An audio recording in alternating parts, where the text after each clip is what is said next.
Апелацискиот суд во Хаг пресуди дека Холандија е делумно одговорна за смртта на околу 300 муслимани убиени од босанските срби при масакрот во Сребреница во 1995 година. Одлуката во голем степен ја зацврсти пресудата на граѓанскиот суд од 2014, според која државата е одговорна за смртта на босанските муслимани кои биле засолнети во базата на мировните сили на Обединетите нации, а потоа биле избркани од страна на холандските војници. Судот заклучил дека Холандија постапила противправно и дека мировниците требало да знаат дека постои реален ризик муслиманите да се соочат со нечовечни постапки или ликвидација ако бидат предадени на вооружените сили на босанските срби. Холандската влада и војници истовремено не се сметаат за одговорни за другите две категории на жртви, односно оние кои се наоѓале околу базата на Обединетите нации и оние кои тргнале во бегство и се упателе кон околните шуми.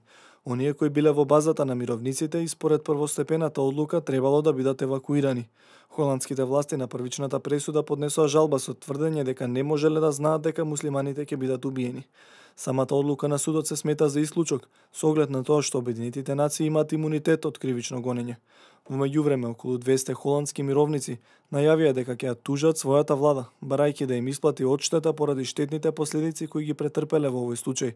Адвокатот на војниците соопшти дека ќе се бара компензација од 22.000 евра за секој од нив, со што вкупната сума би изнесувала околу 4,5 милиони евра. Актуелните власти признаваат дека баталјонот кој бил испратен во Босна за време на војната бил без адекватна опрема и немал доволно информации од терен, поради што мисијата за заштита на мирот била нереална.